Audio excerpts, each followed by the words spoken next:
अस्सलाम वालेकुम dear students. आज मैं आप लोगों के सामने एक वो टॉपिक लेकर आया हूं जो कि स्टूडेंट्स के लिहाज से एक इंतहाई डिफिकल्ट टॉपिक कंसिडर किया जाता है। Electrophilic substitution of benzene ring, उसकी ओरिएंटेशन के बारे में हमने डिस्कस करना है। ओरिएंटेशन इन इलेक्ट्रोफिलिक सब्स्टिट्यूशन रिएक्शंस। दरअसल ओरिएंटेशन है क्या? ओरिएंटेशन का लफ्जी मीनिंग होता है डायरेक्शन। तो जब हम फर्स्ट टाइम सब्स्टिट्यूशन करवाते हैं बेंजीन रिंग की, तो फर्स्ट सब्स्टिट्यूएंट तो बेंजीन के 6 कार्बन पे जहां मर्जी जाकर अटैच हो जाए, उसके लिए आप कह रहे कोई मसला नहीं। लेकिन जब सेकंड सब्स्टिट्यूएंट आता है, वो अपनी मर्जी से नहीं जा सकता, उसको कोई डिसाइड करता है कि whether the second substituent will be attached at ortho, Meta और पैरा पोजीशन। वो कौन डिसाइड करता है? जो ऑलरेडी प्रेजेंट सब्स्टिट्यूएंट होता है। इस लिहाज से उसको हम कहते हैं डायरेक्टिव ग्रुप, यानी वो डायरेक्टर होता है, वो डायरेक्शन प्रोवाइड करता है कि सेकंड सब्स्टिट्यूएंट कौन सी पोजीशन पे आकर अटैच होगा। और इसी चीज को हमने यहाँ पे समझने की कोशिश करनी है कि ओरिएंटेशन इन इलेक्ट्रोफिलिक सब्स्टिट्यूशन रिएक्शन एक्चुअली है क्या। तो हम इसको देखते हैं कैसे हम इसको अंडरस्टैंड कर पाते हैं। हमारे पास ये क्या है, एक सिंपल बेंजीन रिंग। हम फर्स्ट सब्स्टिट्यूएंट इसके ऊपर अटैच करवाते हैं और वो किसी भी कार्बन पर आकर अटैच हो सकता है। इसी के ऊपर मैं सेकंड सब्स्टिट्यूएंट अटैच करता हूं, तो मेरे पास 3 पॉसिबिलिटीज हैं कि ये जो सेकंड सब्स्टिट्यूएंट है ऑर्थो पे आ जाए, ये जो आप कह रहे हैं सेकंड सब्स्टिट्यूएंट है वो मेटा पे आ जाए, ये जो सेकंड सब्स्टिट्यूएंट है वो पैरा पे आ जाए। ठीक है ना? तो ऑर्थो, मेटा, पैरा, 3 टाइप्स की प्रोडक्ट्स, डाई सब्स्टिट्यूटेड प्रोडक्ट्स। अब देखिए ऑर्थो पे दरअसल ये 2 पोजीशंस ऑर्थो हैं, तो मैं कहता हूं आउट ऑफ 5 2 पोजीशंस ऑर्थो हैं, तो मेरे पास 40% चांसेस किसके हैं? ऑर्थो के। मेटा देखा जाए तो मेटा भी 2 पोजीशंस हैं, तो आउट ऑफ 5 2 पोजीशंस मेटा हैं, तो 40% ही चांस मेरे पास किसके हैं? मेटा प्रोडक्ट बनने के। एक पोजीशन पैरा है, तो आउट ऑफ 5, तो हम इसके जब चांसेस की बात करते हैं तो 20% चांसेस जो है वो पैरा प्रोडक्ट बनने के। क्या बात, क्या तो ये चांस बेस्ड बात है। अभी हम ये चीज को देखते हैं। हम कंसिडर करते हैं कि वी हैव अ क्लोरोबेंजीन। अब क्लोरोबेंजीन इसकी हम क्या करवाते हैं? नाइट्रेशन हमारे पास नाइट्रिक एसिड और सल्फ्यूरिक एसिड की 1:1 रेशियो है। जब हम इसकी नाइट्रेशन करवाते हैं तो नाइट्रो ग्रुप वो ऑर्थो पे भी आकर अटैच हो जाता है और नाइट्रो ग्रुप वो आप कह लें पैरा प्रोडक्ट भी देता है, जबकि मेटा प्रोडक्ट मेरे पास यहाँ पे नहीं बनती। तो आप इस तरह से कह लें कि हमारे पास यहाँ पे जो प्रोडक्ट्स बनी हैं वो आप कह लें जी कि ortho chloro nitrobenzene, chloro nitro benzene और पैरा क्लोरो नाइट्रोबेंजीन है। जबकि अगर मैं ऐसा कर दूं कि पहले मेरे पास क्या चीज मौजूद हो? नाइट्रोबेंजीन, और मैं इसकी करवाऊं क्लोरीनेशन। तो क्लोरीनेशन आपको पता है जी, FeCl3 या AlCl3 कैटलिस्ट की प्रेजेंस में होती है। तो अब प्रोडक्ट जो बनती है गौर करें जरा, वो सिर्फ और सिर्फ मेटा क्लोरो नाइट्रोबेंजीन है।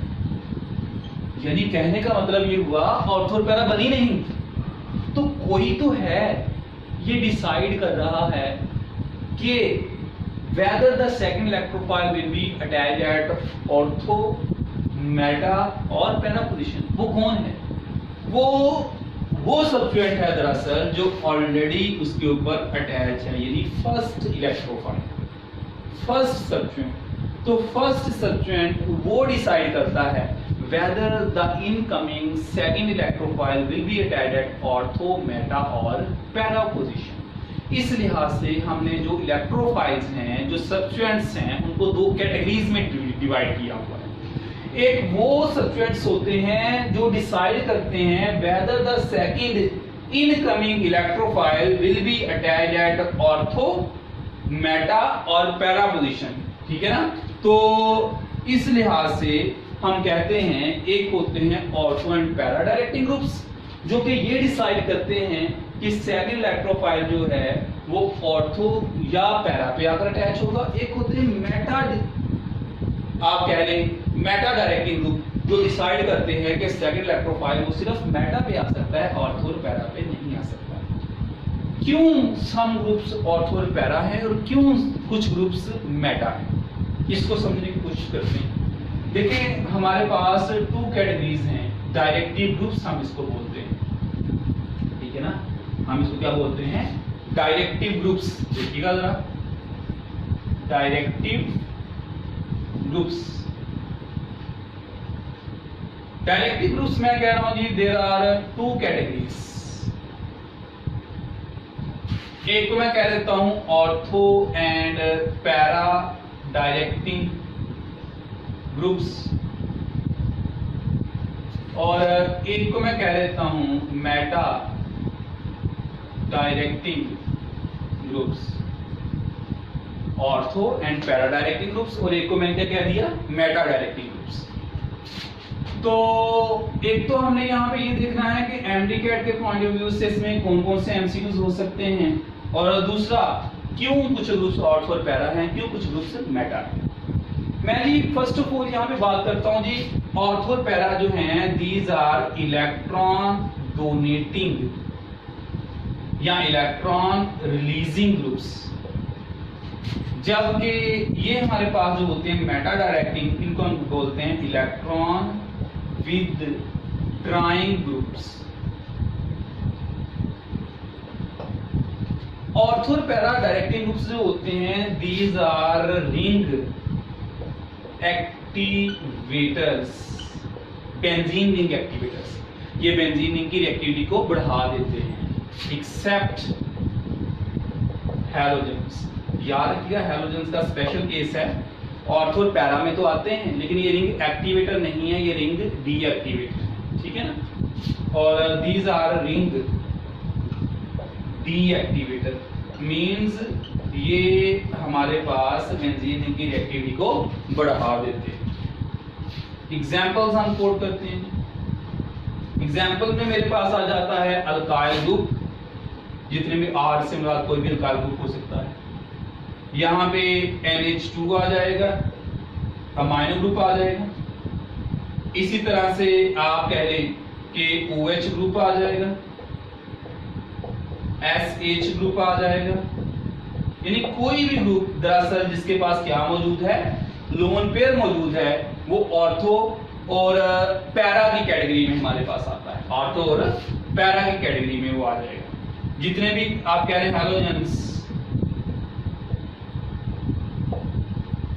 क्लोरीन, ब्रोमीन, आयोडीन, ये अगेन मैं बता रहा हूं हैलोजेंस जो हैं वो ऑर्थो और पैरा की कैटेगरी में तो आ रहे हैं, लेकिन ये रिंग एक्टिवेटर नहीं है। ये क्या है, रिंग डीएक्टिवेटर। ये रिंग एक्टिवेटर नहीं है, ये क्या, रिंग डीएक्टिवेटर। इसी तरह से ये मेरे पास इस तरह से कह रहे हैं जी, अमाइंस आ जाते हैं, सेकेंडरी अमाइंस और OCH3 ग्रुप। तो ये एटसेट्रा हो गया। जबकि मेटा डायरेक्टिंग ग्रुप्स अमूमन जिनमें मल्टीपल बॉन्ड्स होते हैं, या आप कह लें जो क्वाटर्नरी अमाइंस हैं जिसमें नाइट्रोजन के ऊपर पॉजिटिव चार्ज है, साइनाइड ग्रुप हो गया, नाइट्राइल ग्रुप, इसी तरह फॉर्माइल ग्रुप हो गया, इसी तरह नाइट्रो ग्रुप हो गया। ये सारे के सारे वो हैं जो आप, इसी तरह कार्बोक्सिलिक ग्रुप हो गया, CCl3 ग्रुप हो गया। ये सारे मैंने आपके सामने वो ग्रुप्स लिखे हैं जो कि क्या आ रहे हैं, मेटा डायरेक्टिंग की कैटेगरी में आ रहे थे। ठीक है जी, तो आपने ये वाले ग्रुप्स याद रखने हैं और इनमें अमूमन मल्टीपल बॉन्ड्स होते हैं, तो इनमें आप चेक कर सकते हैं नॉन पेयर होते हैं except the alkyl groups. Alkyl group special case आ जाता है। तो आपने अगर एमसीक्यूज के तौर पे अटेम्प्ट करना हो तो आपने याद रखना है आइडेंटिफाई करने के लिए इनके ऊपर अक्सर लोन पेयर होता है और इनके अंदर डबल या ट्रिपल बॉन्ड होते हैं। यहाँ इलेक्ट्रॉन की डेफिशिएंसी अटैच होती है उस एटम के ऊपर जो डायरेक्टली बेंजीन के ऊपर अटैच है। अब देखें मेरे पास यहाँ पे कौन सा ग्रुप अटैच है, इनमें से कोई ग्रुप। फॉर एग्जाम्पल हमारे पास अटैच है CH3, आप इसकी करवा देते हैं नाइट्रेशन। अगेन वही बात सल्फ्यूरिक एसिड की प्रेजेंस में होती है H2SO4। ठीक है जी, H2SO4 की प्रेजेंस में। और यहाँ पे अगर टेम्परेचर हमारे पास कितना है 60 to 70 degree Celsius, low temperature comparatively, तो आप यहाँ पे देखें कि हमारे पास जो प्रोडक्ट्स बनती हैं वो या तो ऑर्थो बनती है या फिर प्रोडक्ट जो बनती है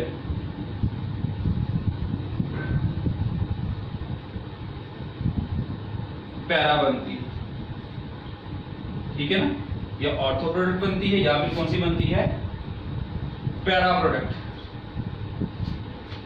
ऑर्थो नाइट्रोटोलिन और पैरा नाइट्रोटोलिन। अगर मैं इसी को हाई टेम्परेचर पे करता हूं,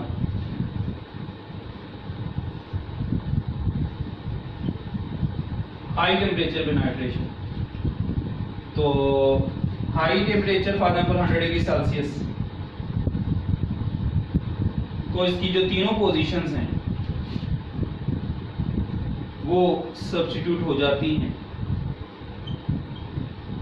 यहाँ पे भी नाइट्रो, यहाँ पे भी नाइट्रो, यहाँ पे भी नाइट्रो, 2 ऑर्थो और 1 पैरा, तो ये 2 4 6 ट्राई नाइट्रो टोलिन बन जाता है। अगेन मेटा पे कोई स्ट्रक्चर आकर अटैच नहीं होता। वजह क्या है? वजह ये है कि हमारे पास जो CH3 ग्रुप है ये ऑर्थो एंड पैरा डायरेक्टली ये डिसाइड करता है कि इनकमिंग इलेक्ट्रोफाइल है या ऑर्थो पे आ सकता है या फिर पैरा, मेटा पे नहीं जा सकता। क्यों नहीं जा सकता है? क्यों नहीं जा सकता? वजह ये है कि ये जो ग्रुप है या कोई भी इसके मुकाबले में ऑर्थो और पैरा डायरेक्टिंग ग्रुप है वो 3 जगह पे इलेक्ट्रॉन की एक्सेस कर देता है। वो 3 जगह कौन सी हैं? मैंने कहा they are electron donating groups. वो 3 जगह हैं, 2 ऑर्थो और 1 पैरा।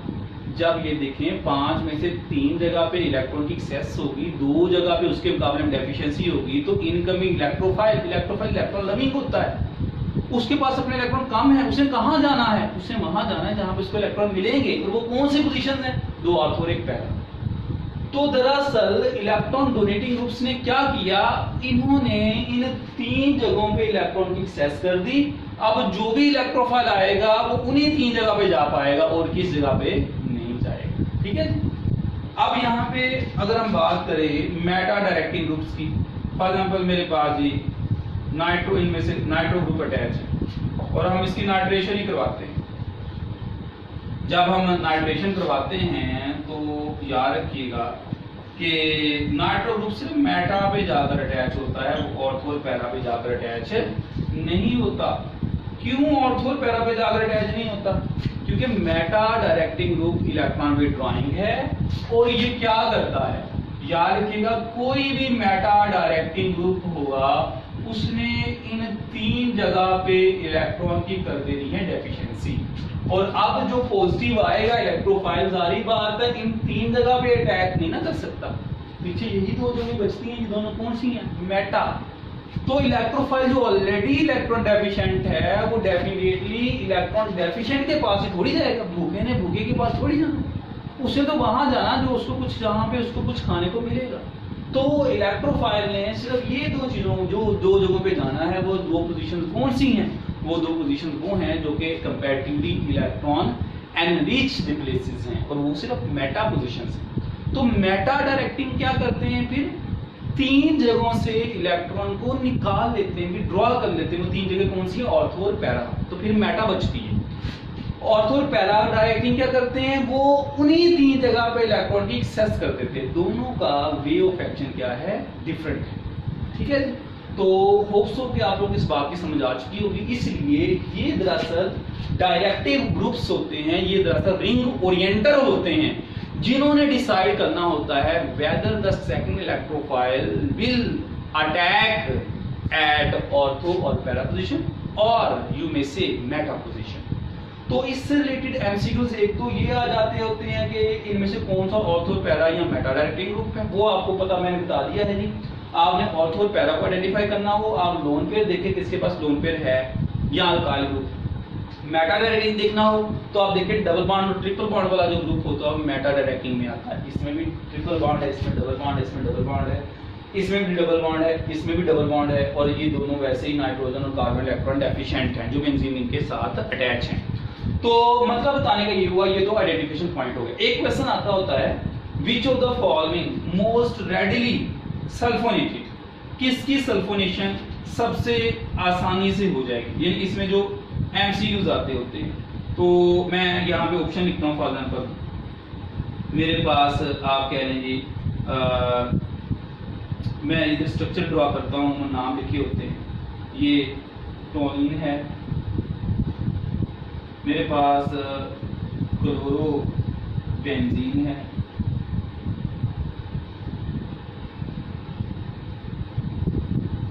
मेरे पास यहाँ पे है जी नाइट्रोबेंजीन, और यहाँ पे है सिंपल बेंजीन। अगर आए which of the following most readily sulphonated, सबसे आसानी से किसकी होती है, तो याद रखिएगा उसका ऑप्शन हमारे पास होगा अल्फा। ठीक है ना, ये सबसे इजीली यानी कि रेडिली सल्फोनेशन होती है इसकी, यानी ये सबसे ज्यादा एक्टिविटी है इसकी। जबकि अगर आए which of the following more reluctantly और डिफिकल्टी, याद रखिएगा जो सबसे ज्यादा डिफिकल्टी से सल्फोनेशन जिसकी होती है वो मेरे पास क्या होगा, नाइट्रोबेंजीन। तो इसका आप कह लें ये रिलक्टेंटली सल्फोनेशन होगी इसकी। वजह क्या है कि सबसे ज्यादा रिएक्टिविटी वो मिथाइल ग्रुप इनहेंस करता है इनमें, यानी ऑर्थो और पैरा। आप कहेंगे क्लोरो भी तो ऑर्थो और पैरा में आता है ना, तो आपने याद रखना है कि नंबर 1 पे जो रिएक्टिविटी है वो इसकी है, ठीक है ना। नंबर 2 पे मेरे पास बेंजीन की है, नंबर 3 पे मेरे पास क्लोरोबेंजीन की है, और नंबर 4 पे मेरे पास रिएक्टिविटी जो है वो नाइट्रोबेंजीन की है। जो क्लोरोबेंजीन है वो रिंग एक्टिवेटर नहीं है, ऑर्थो और पैरा तो है, किस वजह से, लोन पेयर की वजह से। लेकिन उसके साथ साथ आपने याद रखना है जो हैलोजेंस होते हैं आपको पता है उनकी इलेक्ट्रोनेगेटिविटी भी होती है, और एक electronegativity ability to attract the electron होता है। तो वो बजाय इसके कि इलेक्ट्रॉन रिलीज करें, ठीक है ना, वो याद रखिएगा उनका एक ऑपोजिट इफेक्ट भी होता है जिसको इंडक्टिव इफेक्ट भी कह देते हैं हम लोग, कि वो इलेक्ट्रॉन को अट्रैक्ट भी करके रखते हैं साथ में। तो इसलिए वो रिंग एक्टिवेटर नहीं है, रिंग डीएक्टिवेटर है। रिंग डीएक्टिवेटर तो जरूर है, बेंजीन की रिएक्टिविटी को कम तो करते हैं लेकिन उतना कम नहीं करते जितना मेटा डायरेक्टिंग करते हैं। इसलिए जो मेटा डायरेक्टिंग नाइट्रोबेंजीन है इसके मुकाबले में इसकी रिएक्टिविटी ज्यादा ही होगी, लेकिन बेंजीन से क्या होगी, कम। तो सबसे ज्यादा रिएक्टिविटी आप कह लें ये ओलिन की है, उसके बाद किसकी आ जाती है, बेंजीन की, फिर क्लोरोबेंजीन की, फिर नाइट्रोबेंजीन की। होप्स हो कि आप लोगों को इस टॉपिक की समझ आ चुकी होगी। फर्दर क्वेश्चनिंग के लिए आप कमेंट बॉक्स में क्वेश्चन जरूर कर सकते हैं। Thank you very much. अल्लाह हाफिज़।